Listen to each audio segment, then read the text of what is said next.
m'accorder votre confiance pour être à nouveau maire de Paris.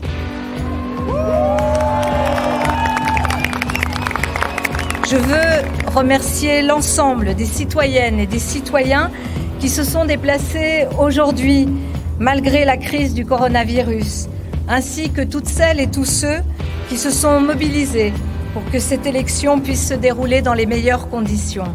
Par cet acte, vous avez montré notre attachement, votre attachement à notre démocratie.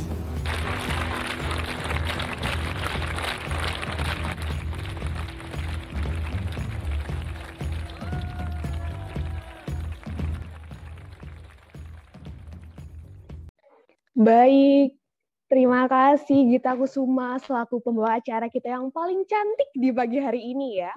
Terima kasih sudah memberikan saya kesempatan dan waktu untuk melanjutkan rangkaian acara di hari ini. Sebelumnya, izinkan saya memperkenalkan diri kembali. Nama saya Tazkia Aulia, saya adalah mahasiswi aktif Hubungan Internasional Universitas Udayana Angkatan 2020. Di sini dipercaya sebagai moderator untuk membantu acara diskusi pada webinar kali ini. Nah, sebelumnya, apa kabar nih teman-teman? Saya harap semuanya dalam keadaan sehat ya. Saya harap juga teman-teman sudah siap untuk menerima materi yang sangat luar biasa menarik di kali ini, yaitu The Feminism Perspective. Is Mayor of Paris Anne Hidalgo being too feminist? Oke, saya rasa setiap topik diskusi atau materi diskusi itu dimulai dari sebuah keresahan dulu pada umumnya. Nah, teman-teman di HIMAHI atau Himpunan Mahasiswa Hubungan Internasional ini memulai keresahannya dengan membawa sebuah topik teori hubungan internasional, yakni feminismus. Dimulai ketika Anne Hidalgo diangkat sebagai wali kota Paris. Seiring berjalannya waktu, beliau dianggap terlalu feminis karena banyak mempekerjakan wanita dalam kursi pemerintahannya.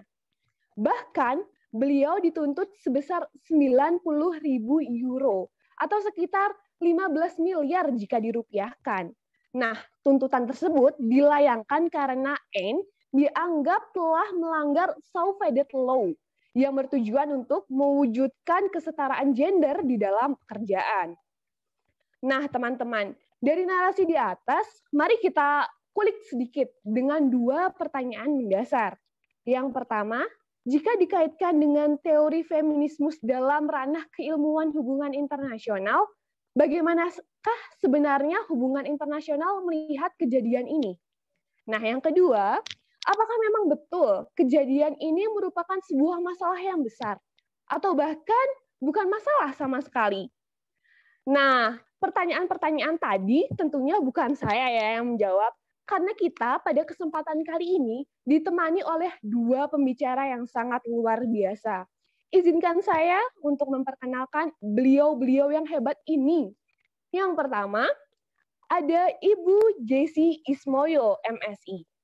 Beliau merupakan dosen aktif program studi hubungan internasional Universitas Kristen Satya Wacana. Dan yang kedua, ada Ibu Diana Santabun, SPD MIP. Beliau merupakan dosen program studi ilmu politik Universitas Nusa Cendana. Baik, tanpa menunggu lebih lama lagi, mari kita sambut kedua pembicara kita kali ini. Ibu Jessie Ismoyo dan Ibu Diana Santabun. Halo, selamat pagi Ibu. Selamat pagi Taskia. Ibu Jessie. Selamat pagi Ibu Diana. Pagi Ibu Jessie. Baik, apa kabar Ibu Jessie pada pagi hari ini? Puji Tuhan, alhamdulillah sehat. Ibu Diana, apa kabar Ibu? Syukur, saya juga sehat. Semoga Ibu Diana dan Ibu Jessie dalam keadaan sehat selalu ya. Permisi, saya memohon izin terlebih dahulu untuk menyampaikan beberapa aturan diskusi yang perlu saya ingatkan juga. Yang pertama adalah pemaparan materi nantinya akan berlangsung selama 40 menit, dilanjutkan dengan sesi tanya-jawab selama 20 menit. Diberitahukan juga untuk teman-teman yang hadir, sambil menyimak pemaparan materi yang akan berlangsung, bisa mengirimkan pertanyaan-pertanyaan yang tentunya berada dalam ranah keilmuan hubungan internasional dalam kolom chat atau bisa juga lewat YouTube. Nah, sudah bertemu dengan dua pembicara kita? Mari, tanpa menunggu lebih lama lagi, untuk Ibu Jessi Ismoyo, MSI, selaku speaker pertama, dipersilakan untuk menyampaikan materinya. Terima kasih Taskia selaku moderator. Izinkan saya menyapa semuanya dulu pada pagi hari ini. Selamat pagi Ibu Diana. Senang sekali bertemu dalam satu forum ini. Pertama-tama saya ucapkan terima kasih kepada Himpunan Mahasiswa Hubungan Internasional dari Universitas Udayana yang sudah mengundang saya. Kebetulan saya menggantikan pembicara sebelumnya yang sakit terkena COVID. Mohon doa juga teman-teman mendoakan agar lekas pulih. Kolega saya di UKSW. Nah, mungkin tanpa untuk mempersingkat waktu saja, izinkan saya untuk men-share screen terlebih dahulu materinya. Oke. Iya, apakah sudah terlihat ya? Baik, oke. Assalamualaikum warahmatullahi wabarakatuh. Salam sejahtera bagi kita semua. Om Swastiastu, Namo Buddhaya, salam kebajikan. Nah, saya mau mulai dari pertanyaan yang menurut saya teman-teman Himahi Udayana itu berikan gitu. Anne Hidalgo, is she too feminist gitu. Pertanyaan ini kemudian akan saya bahas lebih lanjut terkait feminisme dalam perspektif international relation, dan saya akan lihat sedikit nih bagaimana sih sebenarnya fenomena yang digaungkan bahwa persentase pejabat senior yang ada di Paris itu dipilih Anne Hidalgo lebih banyak daripada laki-laki begitu. Nah, mungkin saya perkenalkan sedikit dulu.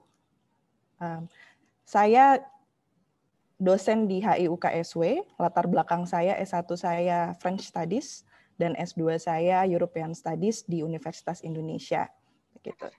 Jadi nanti mungkin analisis saya akan banyak soal Prancis dan dari sisi sosial budayanya juga. Nah, kita mulai saja tentang feminisme dan international relation. Nah, kalau misalnya kita melihat sebenarnya apa sih feminism in international relation, ada 3 hal penting yang mungkin teman-teman bisa ambil sebagai take on dalam seminar kali ini gitu. Pertama, bahwa yang kita kenal pendekatan dalam HI itu biasanya adalah realisme, liberalisme, begitu kan, dan kemudian konstruktivisme. Dan kemudian ada feminisme hadir sebagai alternative approach atau pendekatan alternatif untuk menelaah atau meneliti fenomena-fenomena dalam politik global atau dalam hubungan internasional. Apa yang kemudian ditekankan dalam pendekatan feminisme? Pendekatan feminisme itu biasanya menekankan gender sebagai essential tool. Jadi sebagai alat utama, kita menggunakan gender perspektif untuk menganalisis interaksi yang terjadi antara satu negara dengan negara lain. Begitu. Apa sih sebenarnya yang dianalisis? Begitu kan pertanyaannya. Yang dianalisis adalah kita mencoba melihat adanya ketidakseimbangan atau asymmetrical relations of power to achieve gender equality.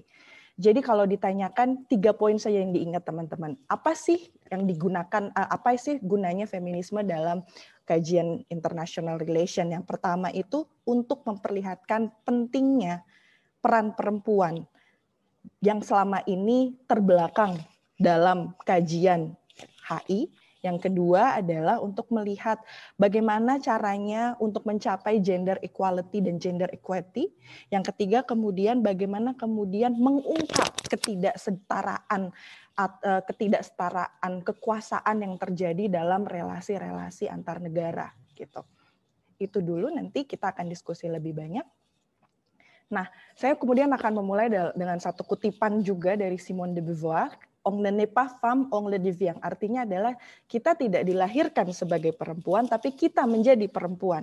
Ini menjadi kemudian kalau kita bicara tentang feminisme, akan menjadi awalan penting. Karena apa? Karena feminisme sendiri akan berakar menjadi 2 gitu. Apakah kita akan berdiri pada pendekatan esensialis, atau kita akan berdiri pada pendekatan eksistensialis.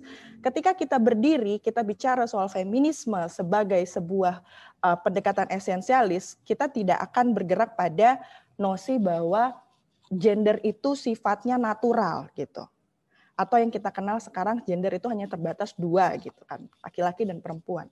Tapi kalau misalnya kita bergerak pada pendekatan eksistensialis, kita berbicara pada gender itu adalah sebuah konstruksi sosial. Gender itu adalah peranan atau sifat-sifat maskulin dan sifat feminin yang menempel pada peran sosial kita, yang kemudian kita bisa lihat di situ kesejangannya di mana, gitu.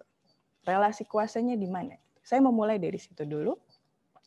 Nah, bagaimana kemudian cara mengungkap relasi-relasi kuasa gitu dalam sebuah kajian feminisme gitu kita lihat. Jadi mulainya adalah kita kalau bicara soal gender sebagai konstruksi sosial, kemudian kita bicara tentang oposisi biner atau gender binary opposition. Apa sih sebenarnya gender binary opposition? Gender binary opposition sebenarnya ini adalah pemikiran awal dari pemikiran strukturalisme, gitu kan, yang dikeluarkan oleh sebenarnya idenya itu dari namanya Ferdinand de Saussure. Ferdinand de Saussure melihat bagaimana relasi kuasa yang timpang itu dapat kita lihat dari ketika kita memberikan keduanya. Menghadapkan 2 hal yang sangat berbeda gitu, yang punya sifat saling membelakangi gitu. Misalnya kalau kita untuk melihat perempuan dan laki-laki gitu, kita lihat bahwa ternyata oposisi biner yang menempel dalam peran gendernya atau sifatnya itu sangat subjektif atau sangat menempel pada peran sosialnya. Misalnya pada laki-laki itu maskulin. Laki-laki itu sifatnya maskulin dan selalu diasosiasikan dengan seseorang yang kuat, yang percaya diri, yang aktif, publik dan independen. Bekerja maksudnya dalam di luar wilayah domestik. Sementara perempuan oposisi binernya sebaliknya begitu. Dan ini kemudian akan menarik karena nanti kita akan mencoba merekonstruksi binary opposition ini begitu kan. Tapi itu nanti akan kita lanjutkan di diskusi. Nah, ini mungkin yang menarik teman-teman untuk 3 strands of feminism. Jadi kalau kita bicara tentang feminisme di HI gitu. Kita bicara dalam sejarah pemikiran feminisme, kita ada tiga poin besar. Yang pertama itu liberal feminism, yang kedua Marxist feminism, yang ketiga radikal feminism. Dalam sejarah perkembangannya, ada yang dikenal dengan liberal feminism yang dimana pergerakannya itu fokus pada value of freedom. Bagaimana kebebasan individu itu menjadi daya juang pergerakan liberal feminism, yang mana tujuannya untuk mengeliminasi subordinasi terhadap perempuan. Sementara kalau Marxist feminism, kuncinya adalah mereka percaya bahwa kapitalisme adalah akar pusat masalah yang membuat kesetimpangan terjadi antara perempuan dan laki-laki begitu. Dan equality, kesetaraan gender hanya bisa dicapai ketika kita bisa meruntuhkan kapitalisme begitu. Itu adalah daya juangnya feminis Marxis gitu. Tapi kalau kita bicara tentang radikal feminism itu usahanya adalah untuk menghancurkan patriarki. Jadi mereka percaya bahwa ketidaksetaraan ini adalah akibat patriarki yang ada dalam semua sistem yang terjadi, baik itu sistem terkecil maupun sistem terbesar. Dan itu menjadikan posisi perempuan tidak setara, oppressing women, dan hanya memberikan privilege pada laki-laki. Itu adalah titik berangkat perjuangannya feminisme radikal gitu. Itu untuk yang tiga jalinan feminisme. Nah, saya lanjut dulu. Nah, ini untuk sejarah singkat saja, nanti kita akan banyak didiskusi. 3 gelombang feminisme. Tadi kita sudah lihat bahwa 3 jalinan feminisme, 3 jalinan pemikiran itu bergerak bersama 3 gelombang feminisme. Penjelasan singkat aja di sini ada beberapa gambar. Saya tidak tahu teman-teman kenal apa tidak. Ini ada Ruth Bader Ginsburg, ini ada Emmeline Pankhurst, ini ada Sojourner Truth, lalu ini adalah Rosa Parks, dan ini adalah Gloria Steinem gitu. Mungkin singkatnya dulu saja untuk first wave. Teman-teman ingat first wave itu pergerakannya mulai dari suffragette, tentang bagaimana pergerakan perempuan berusaha untuk mendapatkan hak pilih, hak untuk memilih, votes for women. Jadi tagline-nya selalu kalau untuk first wave itu dimulai dari votes for women. Perempuan itu harus punya harus punya hak untuk masuk dalam politik. Itu untuk gelombang pertama. Sementara untuk gelombang kedua, kemudian pergerakannya beriringan dengan civil rights movement tahun 1960-an. Dan tagline-nya dalam second wave itu biasanya adalah personal is political. Jadi perjuangan perempuan tidak hanya pada hak politik, tapi melebar kepada hak sipil dan lain-lain juga. Itu yang menarik, nanti kita akan bicarakan lebih lanjut dalam diskusi. Kalau ada pertanyaan silakan ditulis di chat saja. Dan sementara untuk gelombang ketiga, apa sih tujuannya gelombang ketiga dari first wave dan second wave? Gunanya adalah untuk mereka mencoba untuk mentransformasi nosi tradisional tentang gender. Yang mana tagline yang sangat terkenal dalam feminisme gelombang ketiga adalah My Body, My Rights. Dalam artian bagaimana perempuan itu harusnya punya hak akan tubuhnya. Gitu. Makanya kalau misalnya dalam perjuangan feminisme gelombang ketiga banyak sekali tentang eksplorasi tentang hak kesehatan reproduksi perempuan termasuk seksualitas perempuan, gender dan seksualitas perempuan. Gitu. Nah, sekarang kita masuk sedikit tentang siapa sih Anne Hidalgo.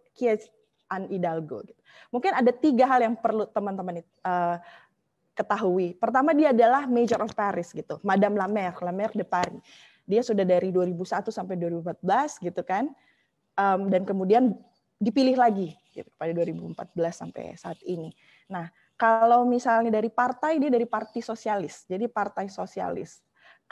Center left kalau di politik Perancis, dia SOSDEM, Social Democratic Political Party. Dan Parti Sosialis ini merupakan partai terbesar, salah satu partai terbesar dalam French center left. Jadi dalam tengah dan kiri itu Parti Sosialis adalah partai dengan suara terbesar. Dan kasusnya adalah yang kemudian muncul pada 2018, dia didenda 90 euro karena melanggar Sauvadet Law. Sebenarnya apa sih Sauvadet Law? Sauvadet Law itu sebenarnya adalah hukum yang kemudian ada di Perancis untuk berusaha memberikan kesetaraan posisi kuota bagi laki-laki dan perempuan. Jadi Sauvadet Law itu minimum requirement-nya harus 40% laki-laki dan perempuan, tapi jumlah kedua kuotanya tidak boleh ada yang melebihi 60%. Gitu. Sementara pada saat 2018 Anne Hidalgo itu memilih 69%-nya perempuan. Gitu. Jadi yang dipermasalahkan oleh Ministry of Public Affairs-nya di Prancis adalah keputusan Anne Hidalgo yang itu. Gitu. Nah, kita lihat. Jadi tajuknya adalah sebenarnya Pour un capital féministe. Apakah Anne Hidalgo berusaha menjadikan Paris sebagai kota feminis gitu kan?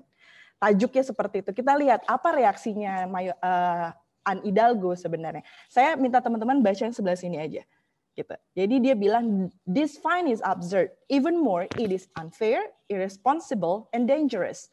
Yes, we must promote women with determination and vigor because the delay everywhere in France is still great. Gitu. Jadi pernyataan Hidalgo dia menyatakan bahwa saya memilih perempuan itu bukan karena based on ignorance, tapi saya sudah itu adalah gerakan yang sudah saya kalkulasi. Karena memang perempuan yang memang ada pantas pada posisi itu gitu. 11 perempuan dan 5 laki-laki. Lalu kemudian joke yang dijadikan pernyataan ini kemudian menjadi menarik karena akhirnya Anne Hidalgo memang membayarkan denda itu gitu. Tapi dia bilang dia tidak merasa menyesal dengan keputusannya karena menurut dia persoalannya itu tidak hanya semata soal gender quota. Masih banyak isu-isu lain yang perlu Perancis Paris soroti tentang kesetaraan gender gitu. Nah, ini tadi sudah saya jelaskan tadi Sauvadet Law 11 women dan 5 men. Gitu. Nah, ini adalah key findings on gender equality policy area. Kita mundur sedikit. Tadi 2018 terjadi, 2015 laporan Perancis itu saya minta teman-teman untuk fokus pada poin ketiga. Gender quotas when they entail legal sanction appear to be very efficient. Jadi kalau berdasarkan laporan Prancis tentang gender equality dalam kebijakannya, sebenarnya ketika ada legal sanction seperti yang ditimpakan tahun 2018 pada Anne Hidalgo, itu efisien karena sebelumnya itu membuat Prancis posisi laki-laki dan perempuannya setara secara kuota di pemerintahan gitu. Lalu teman-teman lihat gender quota around 40 now apply in corporate boards of medium and large firms. Jadi semuanya, tidak hanya pada pemerintahan, tapi dalam setiap aspek itu harus setara gender quotanya. Dan poin terakhirnya, while the private sector initially resisted the implementation of corporate boards quota, it now adopted them with eye to diversify and renew corporate boards. Pun dalam corporate boards itu harus setara, begitu. Nah, saya mau memberikan sedikit nanti juga untuk bahan diskusi tentang sejarah gender parity law in France, gitu. Bagaimana kemudian tadi teman-teman bisa melihat ada Soviet law. Ternyata dari 1984 Prancis itu sudah punya namanya Charge on Women's Rights gitu, atau Service aux droits des femmes et à l'égalité. Jadi SDFE ini bekerja untuk advocating women's rights supaya mereka bisa survive dan fulfill their mission gitu. Jadi SDFE itu gunanya untuk itu. Dan kemudian nanti 1985 muncul ada namanya Women's Policy Agency yang jadi kemudian Observatory of Parity gitu. Gunanya untuk apa sih? Jadi expertise supaya kita gender bias dalam mengambil kebijakan masuk di situ gitu. Dan dia memonitor implementasi tentang kesetaraan gender dalam political sphere di Prancis. Dan semenjak itu juga 1995, 99 lalu kemudian 2000 ada revisi tentang konstitusi, tentang gender quota, gitu kan. Lalu kemudian nanti Soviet Law muncul tahun 2012 ya, Maret 2015 kalau saya nggak salah. Dan nanti terakhir 2013 dan kemudian nanti berkembang itu yang tahun 1995 Observatory of Parity itu menjadi High Council for Equality between Women and Men. Jadi tidak hanya untuk di Perancis saja political sphere-nya, tapi juga nanti merambah pada isu-isu hubungan Prancis dan Uni Eropa, dan isu-isunya juga meluas. Jadi masuk pada gender-based violence, sexual and reproductive rights, dan kemudian gender stereotype. Gitu. Itu saja mungkin dari saya. Untuk konklusi, nanti kita bisa diskusikan sama-sama. Saya akan membalikan lagi pertanyaan. Jadi apakah menurut teman-teman seorang Anne Hidalgo terlalu feminis atau tidak? Gitu. Tapi ada 3 kesimpulan yang coba saya tarik di sini. Pertama, Prancis punya gender perspektif dalam penerapan kebijakannya, gitu. Yang kedua, apakah kemudian Soviet Law menjadi kontraproduktif atau tidak, gitu. Dan ketiga adalah apakah kuota dalam gender representation in terms of ranah politik itu bisa menjawab permasalahan tentang gender equality. Gitu. Itu dulu mungkin dari saya. Terima kasih. Sama-sama Ibu, terima kasih kembali, terima kasih atas materinya, terima kasih telah membahas tentang studi kasus Anne Hidalgo tadi. Nah baik, tanpa perlu menunggu lebih lama lagi, mari kita sambut speaker atau pembicara kita yang kedua, Ibu Diana Santabun, SPD MIP. Kepada Ibu Diana, dipersilakan. Ya baik, terima kasih untuk waktu dan kesempatan yang diberikan kepada saya. Sebelumnya saya memperkenalkan diri, sebagaimana yang tadi sudah disampaikan oleh moderator kita pemantik diskusi hari ini. Saya Diana Santabun, saya mengajar di Universitas Nusa Cendana, jurusan Ilmu Politik. Sebagaimana saya lihat bahwa politik dan hubungan internasional ini memiliki banyak kesamaan dalam beberapa mata kuliah dan juga beberapa kajian-kajian terkait dengan kebetulan kami di Universitas Nusa Cendana arah kami itu lebih kepada politik internasional terkait dengan negara-negara kawasan Pasifik Selatan. Saya sapa dulu yang sudah hadir pada pagi hari ini. Assalamualaikum warahmatullahi wabarakatuh. Shalom, namo buddhaya, salve, salam kebajikan, salam sehat untuk kita semua. Terima kasih kepada IRDS, Pak I Udayana yang telah mengundang saya untuk kemudian membahas terkait dengan post-feminisme yang diambil kasus yang menarik, yaitu defeminisme perspektif by Anne Hidalgo dalam kasusnya di Paris. Selanjutnya adik-adik mahasiswa dan hadirin sekalian, sebagaimana yang sudah tampak di slide, saya ingin sedikit menjelaskan terkait dengan perspektif tadi sudah banyak dijelaskan oleh Ibu Jessica terkait dengan post-feminisme. Mungkin saya langsung saja saya tambahkan sedikit ya terkait dengan penekanan saya pada apa itu post-feminisme, dan kemudian nanti akan saya sandingkan dengan teori dari salah satu teori dari ilmu politik yang menjelaskan tentang framing teori, sehingga bisa bertemu, karena tadi Ibu Jessica saya lihat sudah jelaskan sangat rinci sekali terkait dengan perkembangan feminisme dari gelombang pertama sampai gelombang ketiga. Nah, ini realitas yang terjadi yang kemudian menarik untuk dibahas panjang masa ya, saya pikir kalau bicara tentang feminisme ini. Yang pertama, adik-adik sekalian peserta webinar pada pagi hari ini, sebagaimana tampak di slide, ketika bicara tentang post-feminisme, yang pertama bahwa ini merupakan salah satu pemikiran postmodern ya untuk post-feminisme gelombang ketiga, di mana post-feminisme modern ini mendekonstruksi pemahaman kesetaraan gender. Nah, di mana ini menjadi perbedaan gender yang kemudian menyumbangkan gagasan baru yang menuntut pemikiran baru di era internet, sebagaimana yang kita lihat sekarang, era digitalisasi, yang kemudian syarat akan konsumerisme, budaya selebriti, dan selfie. Nah, kenapa demikian? Karena saya melihat bahwa fenomena ini bukan hanya terjadi di Paris, tapi di beberapa negara pun ketika kita bicarakan tentang feminisme juga kemudian menjadi pembahasan yang menarik. Yang ketiga, kemudian post-feminisme ini juga memberikan kritikan ya terhadap cara pandang terhadap gelombang kedua yang memaknai tentang seksualitas dan tubuh. Di mana ketika bicara tentang perempuan, maka yang ada di dalam benak atau pemikiran orang adalah perempuan itu adalah seksi, menarik, apa yang bisa diandalkan dari seorang perempuan. Nah, ini kemudian menjadi, kalau bicara tentang perempuan, dia itu bersolek, memakai sepatu high heels, kemudian dan lain-lain. Tetapi pada faktanya juga kemudian ada perbedaan. Baik, di slide yang berikut. Ya, latar belakang kenapa tadi saya sempat singgung ya, akan saya sandingkan dengan framing teori ya. Kita lihat bahwa media kemudian masif bergerak meliput perempuan-perempuan yang meskipun berkarir tetapi tetap mempertahankan keluarga dan bahagia berada di tengah keluarga. Nah, para feminis ini urung memperjuangkan hak-hak perempuan.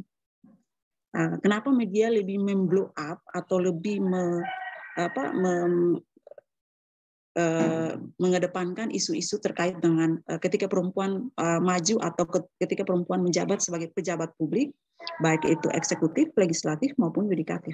Kenapa tidak kemudian melihat kombinasi antara perempuan ketika dia mampu untuk kemudian memanage kehidupan rumah tangganya, kehidupan keluarganya, dan juga dengan kehidupan karirnya. Nah, ini kemudian sangat menarik ya. Kemudian yang ketiga, media ini juga memainkan peran yang penting dalam menolak pemikiran arus utama dan kemudian mengedepankan istilah post-feminisme ini ya, menumbuhkan sikap antagonis pada generasi sebelumnya. Kita ingat bahwa tadi sempat disinggung Ibu Jessica bicara tentang bagaimana gelombang ketiga feminisme ini juga salah satu perlawanan dari pada budaya patriarki, yang dimana kita tahu bahwa budaya patriarki ini hampir ada di semua negara, dan terutama adik-adik sekalian kalau dilihat di Indonesia pun sama ya, sangat keras. Kemudian post-feminis ini juga mengevaluasi ya feminis sebagai satu cara keberadaan perempuan itu sendiri. Kemudian artikulasi dari feminitas itu tadi sudah sempat saya singgungnya, perempuan itu selalu disamakan dengan lipstik, sepatu, tumit tinggi, berdandan glamor, bukan hal yang berseberangan dengan kekuasaan perempuan. Memiliki tubuh yang seksi adalah hal yang wajar, bukan dimanai kemudian tidak menghargai tubuh. Bahkan kemudian menjadi sesuatu yang terlihat mendominasi ya pada acara-acara seri TV, termasuk dalam iklan-iklan juga. Kalau iklannya itu lebih menampakkan yang laki-laki, maka pasti sedikit yang tertarik untuk melihat atau sedikit yang tertarik untuk menonton. Tetapi kalau perempuan, pasti lihat. Saya ambil contohnya seperti ini ya. Kalau ada perempuan seksi, memakai pakaian yang seksi, berjalan di jalan umum misalkan ya, pasti yang melihat, kalau yang belum punya pasangan, dia semakin melotot matanya. Tetapi kalau coba perempuan itu dia pakai pakaian yang lengkap, yang lihat pasti lihat sembunyi-sembunyi. Saya bilang, nah ini kan juga kemudian sebenarnya tidak seperti itu. Artinya bahwa ketika melihat perempuan bukan kemudian tubuhnya yang kemudian menjadi satu obsesi, tetapi kemudian bisa melihat bagaimana keberadaan atau eksistensi perempuan itu sendiri. Baik, yang berikut, slide yang berikut. Yang berikut saya masih membahas sedikit tentang pengejauhan dari feminisme itu sendiri. Jadi penekanan feminisme itu pada dasarnya adalah pembebasan, kemudian tidak seperti ideologi feminisme gelombang pertama dan kedua, tetapi hierarkinya berkaitan dengan hubungan antara laki-laki dan perempuan ya. Jadi penekanan saya karena kebetulan riset-riset saya itu lebih mengarah pada bagaimana keterwakilan perempuan sebagai pejabat publik baik di eksekutif, legislatif maupun yudikatif ya. Kemudian kaum postfeminis ini menganggap bahwa perempuan dapat bermakna karena dirinya sendiri bukan karena orang lain. Jadi sebagaimana kita lihat contoh ya, adik-adik sekalian, kalau perempuan dia menjabat sebagai pejabat publik, contoh ya, sebagai kepala dinas, atau dia sebagai bupati, wali kota, maka pasti dia dipengaruhi oleh latar belakang, misalkan suaminya dulu adalah pejabat, atau ayahnya dulu misalkan adalah seorang kepala dinas, atau ayahnya dulu ada seorang kepala daerah, bupati atau gubernur, kemudian pasti anaknya, karena perempuan, pasti dia kemudian mengorbitkan anaknya. Biasanya seperti itu. Tetapi kalau kita lihat realitas sekarang tidak. Walaupun ayahnya itu adalah seorang yang biasa saja, tetapi anaknya perempuan bisa tampil sebagai pejabat publik. Kurang lebih seperti itu ya. Kemudian lanjutan, slide yang berikut. Oke, ini saya kaitkan antara postfeminisme sebagaimana tema yang disodorkan oleh panitia ya. Bagaimana kita melihat pihak berwenang Kota Paris kemudian didenda karena memperkerjakan terlalu banyak perempuan. Keputusan itu dicemooh dan dinilai tidak masuk akal. Saya ingat tadi pemantik diskusi ya, Taskia melontarkan pertanyaan yang kedua, apakah benar bahwa feminisme ini menarik karena memang memperkerjakan terlalu banyak perempuan, ataukah kemudian kita kaji dari segi politiknya memang di framing untuk kemudian memunculkan persoalan ini, karena sebagaimana kita tahu bahwa ini bukan kemudian baru muncul serta-merta, tetapi sudah ada sebelumnya. Kalau tidak salah ini dari 2012 ya sudah berproses dan kemudian mengerucut kemudian pada 2021 ini. Dan kenapa kemudian ini tidak tekan? Mungkin ada tendensi politik di sana sehingga kemudian pada saat M. Hidalgo ini menjabat sebagai wali kota, kemudian bersamaan munculnya denda yang kalau kita rupiahkan ya $110 ini kalau dirupiahkan kurang lebih 15 miliar. Nah ini kan sesuatu yang sangat besar dan kemudian saya lihat pidatonya N. Hidalgo itu dia ketawa-ketawa saja, tetapi faktanya sebenarnya ada mungkin tendensi politik juga. Kenapa kalau memang perempuan yang tidak menjadi persoalan? Tetapi saya mau katakan di sini bahwa ini menjadi satu arah baru bagi gerakan feminis gelombang ketiga hampir di semua negara, dan kemudian kita berkaca bahwa ternyata perempuan itu bukan tampil ketika dia menjabat sebagai pejabat publik baik di eksekutif, legislatif maupun yudikatif itu bukan karena laki-laki, baik itu ayahnya atau suaminya, tetapi karena memang dia berkompeten atau kemudian dia mampu. Kurang lebih seperti itu sehingga connect dengan teori framing ini ya. Baik, slide yang berikut. Oke, sebagaimana ini ya, tadi sudah saya sempat singgung post feminis dan framing teori ya, sehingga nyambung ya. Kalau kita lihat framing di sini, bisa saja saya menduga ya, bagaimana proses pembingkaian realitas ya.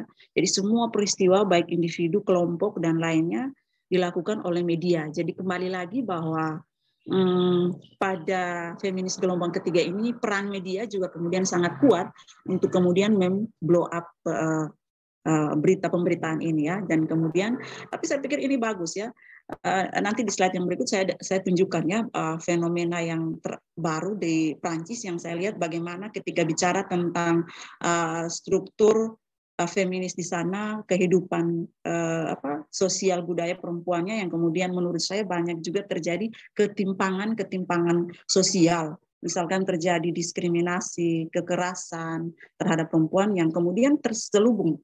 Yang kemudian saya katakan tadi ya, seolah-olah di blow up oleh media bahwa ini sebenarnya ada antara menurut saya antara kemudian menjadi satu prestasi, tetapi di sisi lain juga ada penurunan yang kemudian disetting atau di-framing oleh media ini.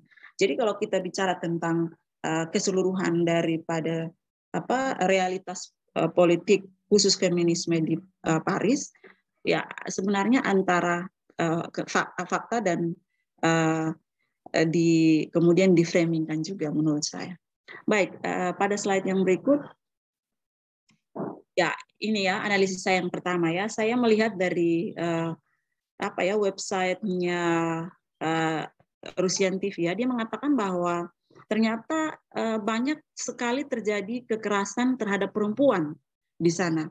Artinya bahwa apakah kemudian kasus-kasus seperti ini kemudian di blow up oleh media yang kemudian hanya memunculkan ini ya sehingga menghilangkan isu-isu misalkan kekerasan atau banyak isu-isu lain terkait dengan ketimpangan terhadap perempuan. Nah, kan ini juga menjadi persoalan yang sebenarnya harus dibahas. Ada isu lain yang lebih menarik yang kemudian lebih harus bisa diangkat oleh pemerintah Paris sendiri. Bukan kemudian penekanan pada wali kota Anne Hidalgo yang memperkerjakan terlalu banyak perempuan. Memang faktanya bahwa sesuai regulasi yang berlaku bahwa hanya harus ada keseimbangan terkait dengan bagaimana kemudian peningkatan demokrasi yang ada di negara Paris juga. Ini juga mempersoalkan, tetapi kembali lagi mana isu yang urgen atau persoalan yang urgen yang kemudian yang harus diselesaikan. Baik, saya lanjutkan lagi di slide yang berikut.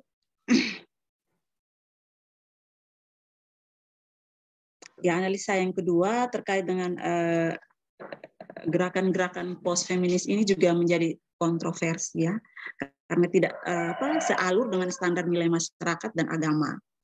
Kemunculannya sering mengejutkan, awalnya akan dianggap sebagai kehadiran yang melenceng. Nah, kemudian mudah-mudahan kemudian analisis saya ini nanti kita akan lihat perkembangannya. Apakah benar bahwa kemudian isu ini menarik, isu ini benar, ataukah kemudian di blow up oleh media bahwa sebenarnya ada isu lain yang terselubung, yakni yang tadi yang saya lihat tadi di websitenya Rusia itu mengatakan bahwa banyak terjadi kasus-kasus kekerasan terhadap perempuan. Nah, kenapa ini yang kemudian tidak menjadi sorotan pemerintah begitu ya? Kemudian yang berikut ya, pemikiran postmodernisme ini dan strukturalisme ini juga dalam gerakan post-feminis ya, tidak lagi memfokuskannya pada isu-isu klasik tentang bagaimana perempuan menjadi sama dengan laki-laki, tetapi lebih memfokuskan pada isu bagaimana dapat dicapai dengan perbedaan itu sendiri. Nah, ini justru mempertanyakan mengapa perempuan harus menjadi sama dengan laki-laki sedangkan diciptakan berbeda. Nah, kembali lagi saya tekankan bahwa apakah itu hanya kemudian menjadi menjadi sementara saja ataukah ada isu yang lain ya? Oke, ini saya kutip dari pernyataan salah satu ahli yang mengatakan tentang Helena Siosia. Dia mengatakan bahwa feminis postmodern di Prancis itu selama ini telah terjadi kemapanan cara berpikir dan laki-laki yang didasarkan pada oposisi yang biner laki-laki perempuan, kemudian alam budaya dan sebagainya. Kemudian ini pernyataan tahun 2004 ya, tapi perkembangannya sebagaimana kita lihat fakta yang terjadi saat ini, dan menarik bahwa Anne Hidalgo sendiri dia berani mengatakan bahwa saya berani untuk membayar karena memang secara konstitusi melanggar aturan yang ada di negara. Artinya realitas kemudian tidak bisa dilawan dengan hal yang lain, ya, mau tidak mau harus mengikuti alur yang ada di dalam yang sudah diatur di dalam kebijakan itu sendiri. Baik, yang terakhir saya mencoba slide yang terakhir, saya mencoba mengambil kesimpulan dari kasus yang ini yang diangkat dari yang disodorkan oleh panitia. Jadi ini terkait juga dengan perjuangan ideologi ya, dilakukan bahwa ini apakah kemudian menjadi wacana yang kemudian karena kuasa yang paling kuat bukanlah senjata negara atau modal pengetahuan, dengan menggerakkan wacana dan melalui wacana-wacana yang berhasil masuk pada benak setiap orang, yang kedua ya, atau rezim kebenaran. Nah, kembali lagi kita lihat apakah kemudian rezim saat ini yang ada di Prancis juga kemudian lebih memperhatikan terkait dengan arus utama gender atau feminisme, ataukah kemudian ada pergolakan politik lain yang kemudian menjadi isu yang menarik di Prancis. Baik, demikian dari saya yang dapat saya sampaikan, mungkin nanti bisa berkembang dalam diskusi selanjutnya. Saya kembalikan kepada yang terhormat moderator kita siang hari ini, Ade Tazkia. Silakan. Terima kasih Ibu Diana atas materinya tadi tentang post-feminisme ya Bu. Nah, materi dari Ibu Jessi, materi dari Ibu Diana tadi sangat keren sekali, dan tentunya bagi saya khususnya sebagai mahasiswi aktif hubungan internasional membuka pandangan-pandangan baru lagi tentang topik feminisme ini. Nah, terlihat juga ada beberapa pertanyaan yang sudah dilayangkan oleh teman-teman di kolom chat Zoom dan kolom komentar di YouTube. Perlu saya ingatkan kembali, untuk pertanyaan-pertanyaan yang diajukan diharapkan masih dalam ranah keilmuan hubungan internasional ya teman-teman.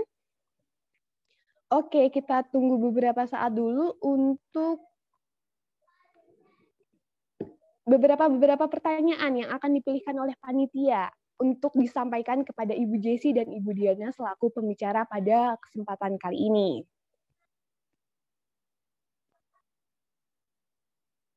Ya, teman-teman bisa melayangkan pertanyaan di kolom chat Zoom dan kolom komentar YouTube. Perlu digarisbawahi juga bahwa pertanyaan-pertanyaan yang diajukan tetap berada dalam ranah keilmuan hubungan internasional.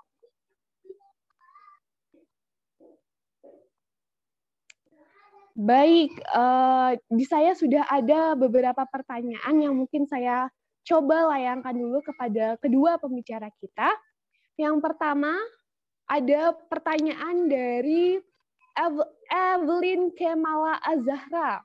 Izin bertanya, apakah memang benar peran perempuan itu bisa mencapai kesetaraan gender dengan tidak saling mengungguli gender satu sama lainnya?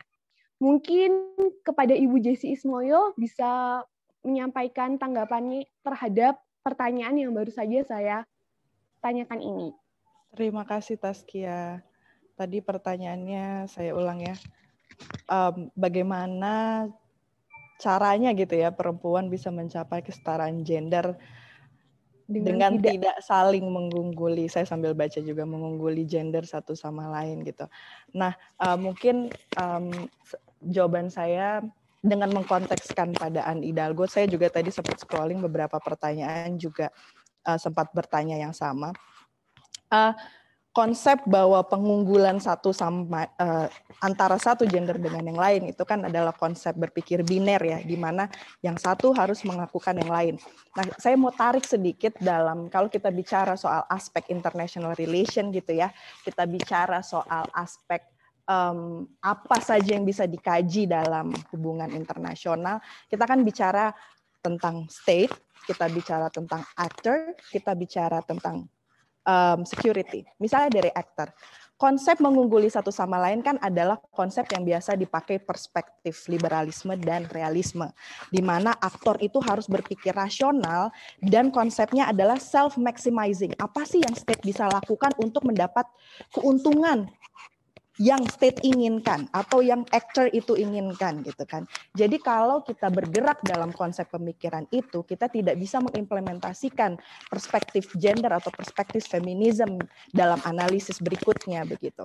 Sementara kalau misalnya bagaimana kemudian kalau kita dari sisi aktor dalam HI kita mau pakai perspektif feminisme gitu, kita bisa mempertanyakan apa yang rasional sih gitu, apa yang menurut aktor itu rasional. Ketika aktor dalam perspektif HI ini berusaha untuk mengambil keuntungan atau self-maximizing themselves, apa sih yang menjadi rasional? Apakah kemudian pemikiran-pemikiran rasional itu berada dalam posisi yang setara atau tidak gitu? Apakah kemudian menguntungkan semuanya atau tidak gitu kan? Itu yang pertama. Yang kemudian kedua, mungkin untuk kita bicara power gitu. Kalau kita pakai perspektif realisme, teman-teman udah saya yakin sudah akrab dengan game teori gitu kan. Bagaimana dominating and power over something gitu. Kalau kita bicara soal realisme, dan bagaimana liberalisme itu menekankan kepada keuntungan yang didapatkan apa gitu. Tapi kalau misalnya kita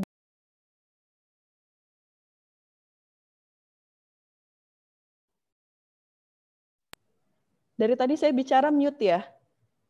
Enggak, Bu. Enggak kok, Ibu, baru saja. Oh, oke. Okay. Saya pikir saya ngomong dari tadi di mute. Oke. Dan sementara kalau untuk yang feminis perspektif itu bagaimana kita konsepnya, kalau saya katakannya power with, bukan power over tapi power with cooperation gitu kan.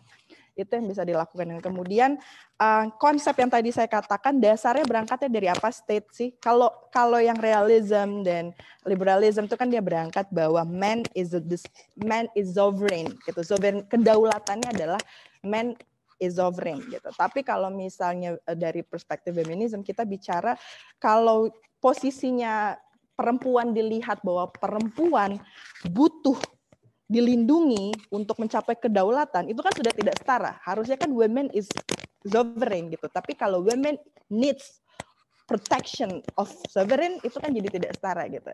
Jadi harus dilihat lagi posisi-posisinya dalam hal seperti itu gitu. Dan ketika kita bicara isu security misalnya yang tadi saya katakan bahwa perubahan di 2013 Prancis sendiri isunya sudah bukan national security atau international security. Isunya Prancis is way beyond that. Prancis itu berusaha untuk menyentuh isu-isu kekerasan domestik, kekerasan terhadap perempuan gitu. Bagaimana dalam peace security isu-isu perempuan korban perang itu sudah mulai Prancis itu meluaskan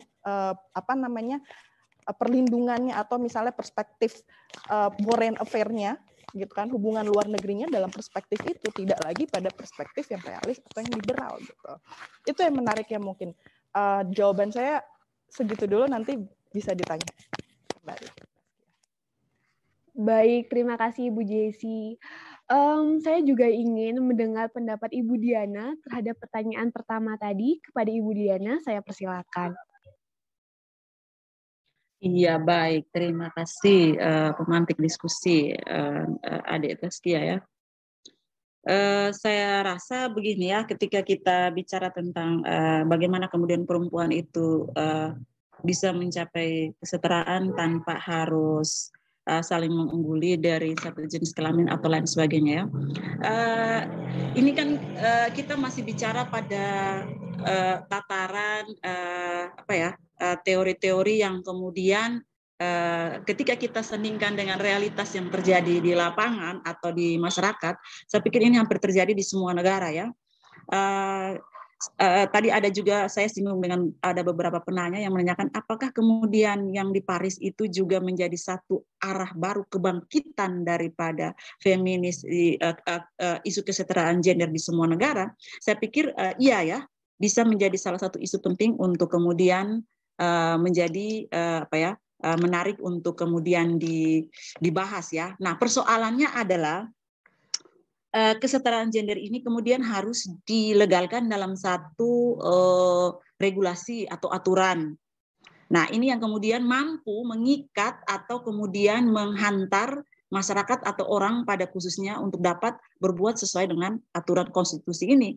Nah, kalau tidak, maka bagaimana kemudian kita bicara tentang kesetaraan gender itu dan lain sebagainya, orang tidak akan tertarik atau orang tidak akan mau untuk kemudian menerapkan itu karena kita saat ini feminisme gelombang ketiga ini kan menekankan pada bagaimana perlawanan atau bagaimana kesetaraan terhadap budaya patriarki ini. Nah, kembali ini, maka yang bisa menekan ini adalah regulasi atau aturan dalam suatu negara berkaca dari fenomena yang terjadi di Paris ini.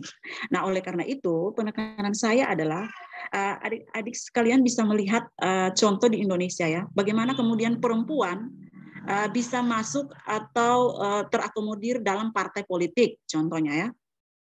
Perempuan masuk dalam partai politik itu kan berdasarkan kuota 30%.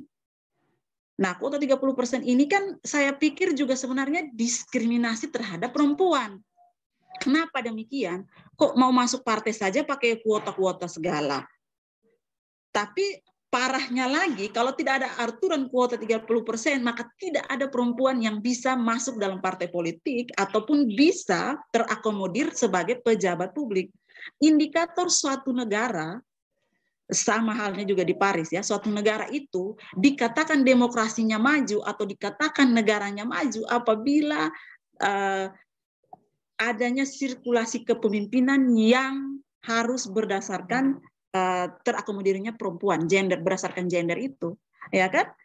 Nah, kalau tidak adanya perempuan ini kan menjadi apa ya? Menjadi satu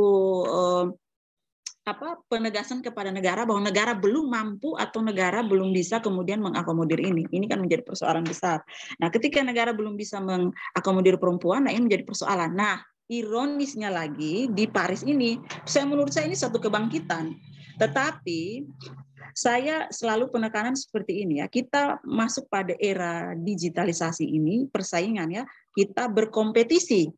Nah, baik perempuan atau laki-laki, silahkan kita berkompetisi secara rasional, secara sehat. Tidak harus kemudian, oh iya perempuan lemah, jadi kau kerja ya urus administrasi saja. Laki-laki kau kan kuat, kau bisa rapat dari jam 7 pagi sampai jam 7 malam, sambung lagi jam 9 sampai jam 3 subuh, misalkan. Oh tidak. Mari kita berkompetisi secara sehat. Kurang lebih seperti itu ya. Contoh ya, kita lihat pengalaman lain. Saya pendapat tadi ada penanya dari mana tadi ya. Maaf ya Saskia, saya lompat lagi, tidak pada berpegang pada yang kau sampaikan tadi. Ini tadi ada yang menanyakan, apakah kemudian ini juga bisa menjadi jalan tengah dari Trisakti Mandala ya? Saya pikir ini satu situasi di mana kemudian menjadi arah baru kebangkitan daripada kaum feminis atau perempuan itu ya, sangat menyedihkan. Orang bilang kan kalau kita lihat jok-jok yang sekarang itu ya, perempuan itu dibilang lemah. Tetapi kalau laki-laki dia mau kuat, dia mau hebat, dia harus minum obat kuat dulu. Ini jok-jok sederhana, iya kan? Perempuan tidak perlu harus minum obat kuat, dia sudah kuat.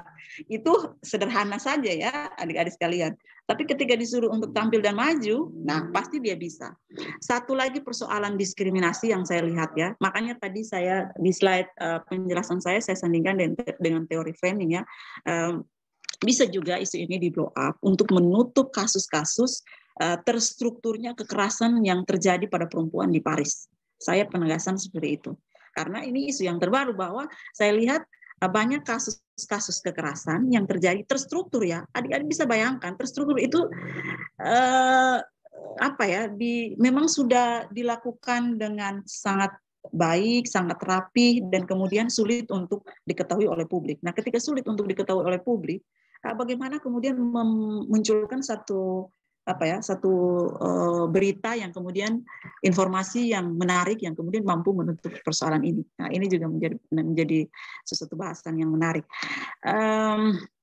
Kalau bicara tentang keterwakilan perempuan masih sangat minim ya. Saya pikir hampir di semua negara ya, baik itu sebagai pejabat publik. Contoh, tidak usah jauh-jauh kita lihat di Indonesia ya. Indonesia pernah punya presiden yang perempuan, Ibu Megawati. Tetapi kita lihat Ibu Megawati, tadi di analisis saya terkait dengan Anne Hidalgo ini ya, Ibu Megawati ini kan latar belakang ayahnya adalah seorang presiden juga, yang kemudian bisa menghantar dia pada satu kemenangan. Tetapi ketika Pilpres dia mau periode kedua lagi, kalah dalam pilih secara langsung.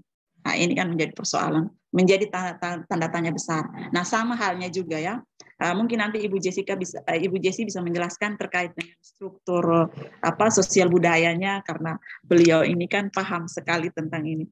Ibu Jessi ini fansnya banyak sekali di NTT dan di seluruh Indonesia. Baik, saya kembalikan.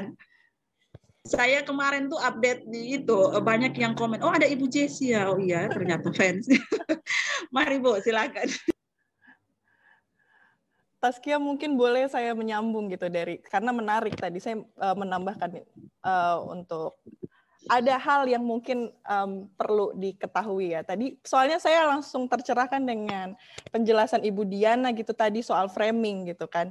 Kalau teman-teman perhatikan pun berita yang dikutip Bu Diana dalam analisisnya adalah berita RT gitu, dari Rusia gitu kan.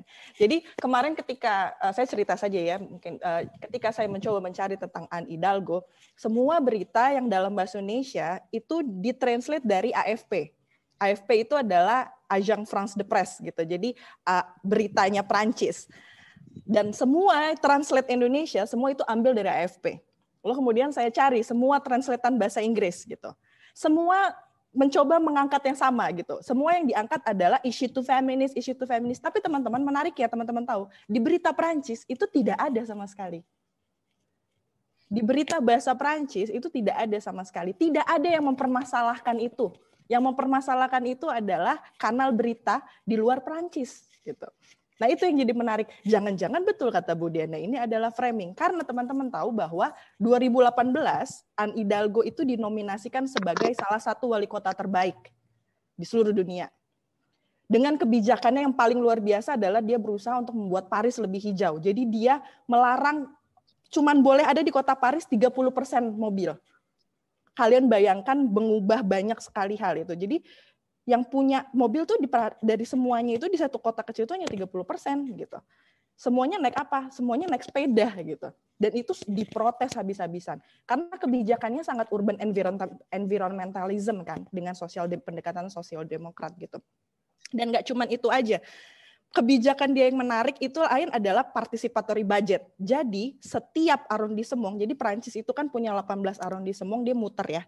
Dari pusat muter keluar gitu sampai paling luar arrondissement 18. Setiap arrondissement itu dapat kalau saya nggak salah 100.000 euro dan masyarakat bisa langsung, bisa milih, bisa mengajukan, bisa vote. Kebijakan mana yang mereka mau lakukan untuk daerahnya. Gitu. Itu kan sangat menarik ya. Kadang-kadang kita hanya terfokus pada Anne Hidalgo adalah seorang perempuan gitu. Tapi kita lupa bahwa kebijakan yang dilakukan apa sih gitu. Dan teman-teman juga harus ingat presiden saat ini Emmanuel Macron itu dari nama partainya itu dia partai tengah, partai sentris. Kalau saya nggak salah La Marche en République gitu. Nama partainya. Dan Anne Hidalgo itu disebut-sebut akan maju sebagai calon presiden dari Parti Sosialis. Jadi mulailah itu beritanya naik gitu kan. Jadi itu mungkin saja betul kata Bu Diana bahwa ini jangan-jangan adalah framing politik untuk melihat celahnya mana sih nih untuk kita ngomongin Anne Hidalgo. Dan apakah tadi menanggapi apakah Sofadet Law salah atau tidak? Tidak salah sama sekali. Kalau misalnya teman-teman lihat justru kalau kita mengikuti Sofadet Law itu akan jadi lebih efektif karena orang yang melanggar harus membayar denda. Permasalahannya di sini kan memang melanggar, Anne Hidalgo melanggar, tapi dia tidak masalah dia membayar denda karena dia tahu dengan proporsi 11 perempuan dan 5 laki-laki itu pemerintahannya akan jalan lebih maju dari yang dia bayangkan daripada harus mengorbankan perempuan yang sudah dia pilih untuk searah dengan Sofadet Law gitu. Dan persoalannya adalah tidak semua negara punya polisi atau kebijakan seperti Sofadet Law. Jadi timpang sekali seperti tadi penjelasan Bu Diana soal kuota perempuan dan laki-laki dalam politik begitu. Itu mungkin Taskia. Baik, terima kasih Ibu Jessi atas tambahannya. Dari pertanyaan Elvin tadi, bisa saya katakan bahwa kesetaraan gender harus dilegalkan dalam sebuah aturan yang tentunya diatur dan diakomodir oleh negara-negara masing-masing. Lanjut kita ke pertanyaan kedua karena ternyata antusiasme dari teman-teman sangat tinggi sekali. Jadi banyak sekali pertanyaan yang bisa saya ajukan kepada Ibu Diana dan Ibu Jessi. Nah, ada pertanyaan kedua dari Bagastia dari Universitas Udayana. Jika dilihat dari adanya aturan tentang kuota gender yang sudah ditepati, bukankah keputusan Anne Hidalgo tetap menyalahi aturan? jika aturan tersebut sudah mencapai kuota gender yaitu 40% maksimal, 60% di pemerintahan Prancis. Bukankah seharusnya jika aturan kuota gender belum terrealisasi, keputusan Anne Hidalgo dapat dibenarkan? Mungkin untuk pertanyaan kedua ini, kepada Ibu Diana, bisa menjawab terlebih dahulu. Oh iya, itu pertanyaan dari siapa, Taskia? Dari Bagastia, Bu, dari Universitas Udayana. Saya belum melihat chatnya. Mungkin bisa diulang penekanan poinnya apa? Oke. Bukankah keputusan Anne Hidalgo tetap menyalahi aturan jika aturan tersebut sudah mencapai kuota gender yaitu 40% maksimal, 60% di pemerintahan Prancis? Dan bukankah seharusnya jika aturan kuota gender belum terrealisasi, keputusan Anne Hidalgo dapat dibenarkan? Begitu, Ibu. Ya, baik. Terima kasih, Zaskia. Saya mencoba membawa pemikiran Bagas ya yang bertanya. Anda membayangkan ya, kalau kita pada posisi dia ini kan pejabat ya, di mana kalau kita tahu ya pejabat politik, pejabat yang terpilih karena berdasarkan pilih langsung, itu kan banyak rivalnya ya, banyak lawannya. Automatically saya mencurigai ya berdasarkan framing teori yang tadi saya coba sodorkan, banyak yang kemudian akan melihat kita mencoba mengedepankan isu ini yang kemudian bagaimana tanggapan dari Anne Hidalgo sendiri. Dan saya salut kalau menurut saya pernyataan Anda tadi itu benar bahwa dia secara konstitusi, secara aturan dia salah. Otomatis dia harus makanya Anda lihat ketika di awal tadi sempat tunjukkan pidatonya itu, dia pidato sambil tertawa. Oh iya, saya siap, saya tahu bahwa saya salah dan saya wajib untuk kemudian membayar denda ini. Kenapa demikian? Artinya ini kalau analisis politik saya bahwa dia sangat paham dengan situasi ini. Karena ketika dia melawan, maka di situ akan ditarik lagi. Oh, ini persoalan kedua lagi muncul. Nah, oleh sebab itu, mau tidak mau dia harus berani katakan bahwa iya, saya siap membayar denda. Daripada tadi seperti Ibu Jessi sampaikan ya, daripada kemudian menjadi korban politik itu sendiri, perempuan yang sudah dia pekerjakan itu kemudian harus diberhentikan. Anda bisa bayangkan ya, kalau Anda posisi seorang pekerja perempuan, Anda punya prestasi yang sangat fantastis ya, tapi kemudian Anda dihalangi oleh satu nomenklatur, satu aturan hanya karena jenis kelaminmu laki-laki. Bagaimana hancurnya hatimu? Bagaimana hancurnya pemikiran ideologimu yang begitu tinggi ya? Ya tidak bisa lah. Sebagai seorang pemimpin, dia tidak mungkin menabrak aturan besar ini yang kemudian ini lebih baik saya ikut saja aturannya. Oke, saya bayar denda. Saya membayangkan ya, kalau ini juga diberlakukan contohnya di Indonesia misalkan. Banyak laki-laki yang saya pikir di era reformasi ini sudah semakin baik ya, khusus negara Indonesia. Di beberapa negara Asia juga ya, saya lihat Pasifik, Asia Tenggara juga sudah semakin baik sebenarnya. Walaupun misalkan di antara 6 pejabat laki-laki pasti ada 1 perempuan, jadi 5 laki-laki 1 perempuan. Tapi kalau Anda lihat zaman kalau misalkan di Indonesia era Orde Baru, Orde Lama, mana ada perempuan ya? Jangankan mimpi untuk mau jadi pejabat ya. Itu pejabat kalau di birokrasi Anda lihat, contoh kepala dinas, ya ada kepala dinas perempuan. Kepala dinas itu pasti laki-laki. Kalau ada pejabat paling kepala seksi. Kepala seksi yang urusannya ya Anda tahulah tidak terlalu, mungkin hanya mengurus konsep surat ya sebenarnya itu pekerjaan penting juga ya, tetapi kenapa kemudian dia tidak dihadapkan pada jabatan-jabatan yang dengan segala kemampuannya dia mampu. Tadi ada pertanyaan dari ini bisa berkaitan ya, dari siapa tadi, dari Keiko ya, SMP 10. Wah, saya salut dengan panitia ini, kalian punya peserta ini SMP SMA ada semua, hebat ya. Ini salah satu cara, biasanya kalau dari universitas itu salah satu cara untuk menarik minat orang masuk ke universitas. Hebat, luar biasa. Ini pasti lulus langsung daftar ke Udayana ini. Mantap lah. Ketua panitianya salut. SMP yang SMA juga. Apalagi dia lihat ini banyak kegiatan-kegiatan yang bagus. Luar biasa, saya salut ya.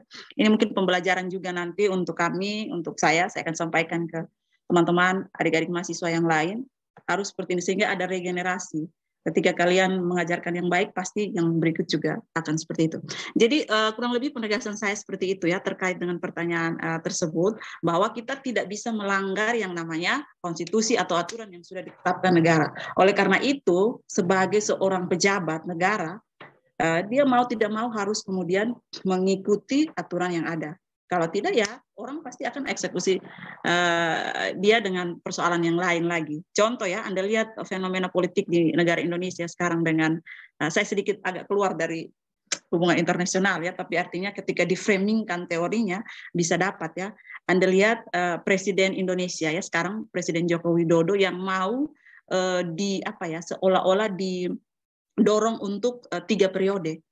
Sebenarnya kan melawan konstitusi, aturan sudah jelas di dalam Undang-Undang Dasar 45 bahwa menjadi kepala negara itu cukup 2 periode. Tetapi ada oknum, menurut analisa saya, ada oknum-oknum atau orang-orang yang kemudian dengan berbagai cara kemudian mencoba mengacaukan situasi ini.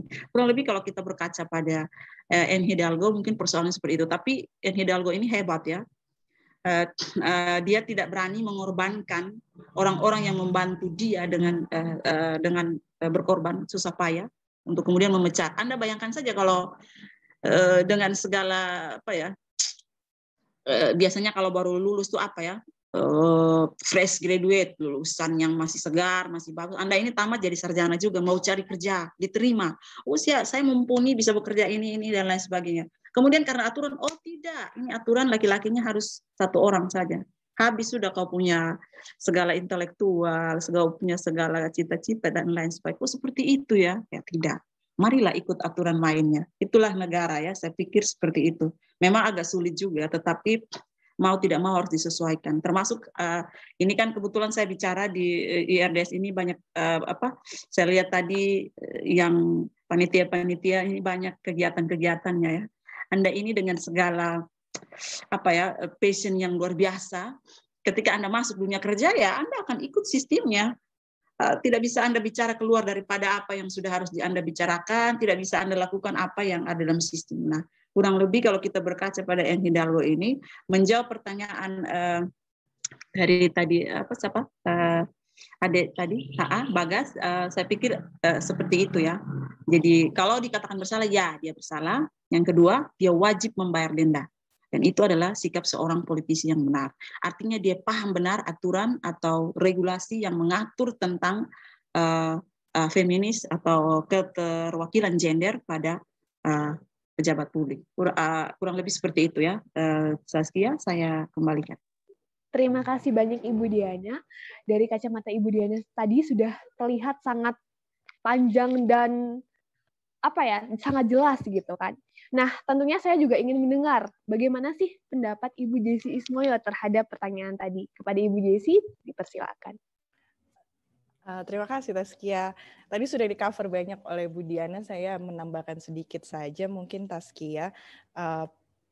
Menyoal Anne Hidalgo lagi, kembali lagi, kita kan bahkan Prancis ini kalau saya nggak salah tahun ini itu dinobatkan indeks gender equality-nya itu di atas 95. Kalau saya nggak salah 96 atau 97/100. Itu indeks kesetaraan gender. Pun dengan indeks kesetaraan itu, Anne Hidalgo masih menyasar hal lain nih. Bahwa ternyata di Perancis sendiri, masuk di Paris juga, masih ada kesenjangan tentang gender gap pay. Tentang gaji antara laki-laki dan perempuan di beberapa perusahaan masih ada ternyata di Prancis. Lalu kemudian kalau kita melihat persentase kenaikan gaji antara perempuan dan laki-laki itu tidak setara gitu. Lalu Anne Hidalgo juga menyoroti tentang bagaimana promosi kurang diberikan bagi perempuan. Dan selain itu juga tentang mereka ada beberapa yang tidak digaji ketika melakukan maternity leave atau cuti hamil gitu. Dan sebenarnya hal ini yang menjadi menarik adalah yang menjadi untuk kita bahan refleksi, keputusan Anne Hidalgo itu untuk melanggar Sofa-Dead Law mungkin saja untuk mengingatkan lagi bahwa kenapa kita terlalu fokus pada kuota, Sementara persoalan-persoalan lainnya soal kesetaraan gender itu tidak kita sentuh gitu. Sama seperti yang tadi Bu Diana sampaikan gitu. Dan itu saya rasa adalah gerak politik yang sangat berani ya, gerak politik yang sangat berani dari seorang Anne Hidalgo gitu dalam konstelasi politik Prancis gitu. Dan tidak semua perempuan punya manuver, punya ruang untuk bermanuver seluas itu gitu. Jadi saya harus menghargai konstelasi politik Prancis sekali lagi, bahwa seorang Anne Hidalgo tuh punya ruang, bahkan dia imigran gitu. Seorang imigran dia bisa wali kota Prancis 2 periode dan dia punya ruang manuver untuk itu gitu. Itu mungkin dari saya, Taskia. Baik, terima kasih Ibu Jessi. Terima kasih kembali untuk Ibu Diana atas jawabannya tadi. Bisa saya katakan bahwa pada kasus kali ini, Anne Hidalgo sangat paham tentang apa yang ia lakukan dan tetap membayarkan denda terhadap hukum yang memang ia langgar, seperti itu. Kita lanjut ke pertanyaan selanjutnya dari Marcelino Adrian dari Universitas Udayana. Izin bertanya untuk Ibu Jessi Ismoyo. Pertama, bisa tolong dijelaskan lebih rinci lagi bagaimana struktur kehidupan sosial di Perancis terhadap feminisme di sana. Karena yang seperti dikatakan bahwa masih terjadi kasus diskriminasi dan kekerasan yang tidak diekspos ke publik. Nah, yang kedua, Marcelino juga ingin tahu apakah disparitas gender benar-benar dapat dihilangkan terhadap peran antara pria dan wanita. Untuk Ibu Jessi Ismoyo, saya persilakan untuk menjawab pertanyaannya terlebih dahulu. Terima kasih Taskia. Marcelino, terima kasih pertanyaannya. Saya mulai tadi dari terakhir dulu ya. Apakah kemudian disparitas gender itu bisa dilakukan atau tidak gitu ya? Saya rasa bisa lah, tentu saja bisa gitu. Tapi perlu perjalanan panjang gitu. Kalau misalnya kita berkaca di Perancis saja untuk yang gender equality index-nya sudah hampir 100 begitu kan, sudah di atas 90 begitu. Itu juga masih butuh perjuangan gitu.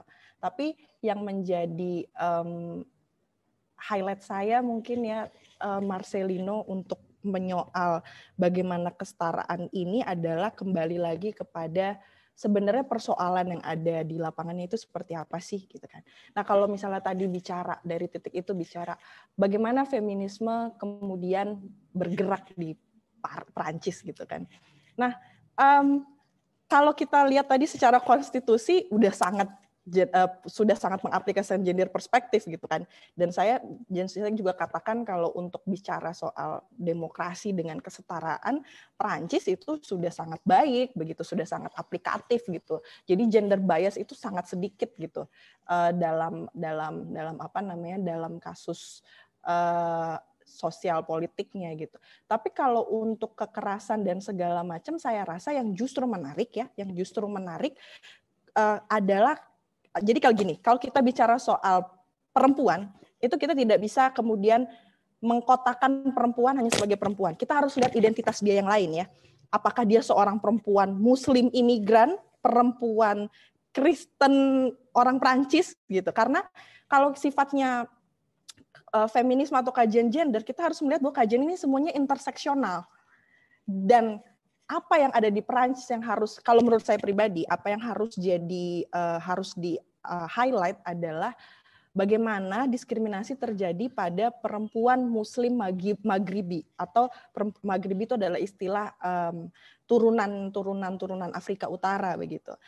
Karena mungkin yang menarik teman-teman, ini jadi akan diskusi yang lain ya, bagaimana Islamofobia meningkat beberapa 1 dekade ini di Perancis, dan diskriminasi itu banyak terjadi pada perempuan yang kemudian menggunakan hijab gitu karena meningginya tingkat Islamofobia yang ada di Perancis. Tapi itu it's another discussion. Cuman maksud saya mungkin yang harus saya highlight adalah itu, bagaimana diskriminasi terjadi pada perempuan kelompok Muslim Maghribi yang ada di Perancis. Itu saja mungkin Taskia. Terima kasih.